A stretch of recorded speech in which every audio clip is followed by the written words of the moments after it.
বিসমিল্লাহির রহমানির রহিম। যে যেখান থেকে দেখছেন সকলকে জানাচ্ছি আসসালামু আলাইকুম রহমতুল্লাহ বারাকাতুহু। পবিত্র লাইলাতুল কদরের আগমন। আজ পবিত্র লাইলাতুল কদর ২৭ রমজানে মহান আল্লাহ তাআলা বলেছেন, তুমি প্রত্যেক বেজোর রমজান, যেমন ২১ রমজান থেকে ৩০ রমজানের মধ্যে তুমি মহান আল্লাহ তাআলাকে ডাকো। যে কোনো বেজোর রাতের মধ্যে মহান আল্লাহ তাআলা লাইলাতুল কদর ঘোষণা করেছেন।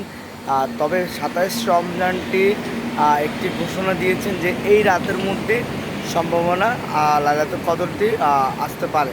তো আজ হচ্ছে লাইলাতুল কদরের দিন এবং আজ ২৭শে রমজান। আমরা আসুন সবাই সবার পরিবারের জন্য আমরা দোয়া করি এবং সবার জন্য শরীর সুস্থতা রাখি সে কামনা করি। তবে আপনারা যারা ঈদকে কেন্দ্র করে আপনারা বিভিন্ন মার্কেটে যাচ্ছেন বা মার্কেট নিয়ে বিজি থাকছেন, তাদের উদ্দেশ্যে একটি কথা বলছি।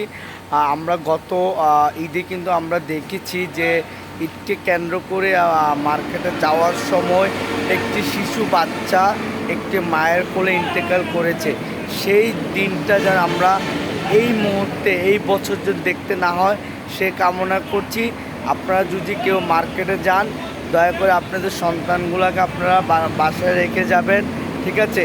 আপনারা নিরাপদ থাকবেন, কারণ আপনারা যারা ঢাকা চট্টগ্রাম মহাসড়ক দিয়ে যাচ্ছেন বা বিভিন্ন মার্কেটে যাচ্ছেন, এখন কিন্তু বেশ কিছু দুষ্টু লোক খাপ পেতে রাখবে। যে যেমন এখন ঈদ উপলক্ষে কিন্তু আমরা বেশ কিছু মার্কেটিং করব বা অনেক কিছু নিয়ে বিজি থাকবো, সেক্ষেত্রে কিন্তু অনেক চোর ডাকাত কিন্তু আমাদের খাপ পেতে রাখবে যে আমাদেরকে একটি দুর্ঘটনার মধ্যে ফেলানোর জন্য। তো সেক্ষেত্রে আপনারা নিরাপদ থাকবেন।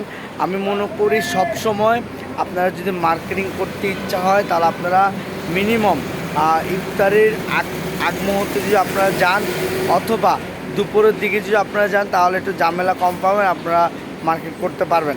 সেক্ষেত্রে আপনারা যদি রাতের দিকে যদি যান তাহলে অবশ্যই আপনারা এই জিনিসগুলো দেখবেন, আপনাদের সন্তানগুলোকে নিরাপদ রাখবেন, আপনাদের পরিবারকে নিরাপদ রাখবেন, আপনাদের মোবাইল, মানি ব্যাগ, আপনাদের ভ্যানিটি ব্যাগ সবগুলো নিরাপদ রাখবেন, কারণ মার্কেটে কিন্তু এই ধরনের বিষয়গুলো বেশি হয়।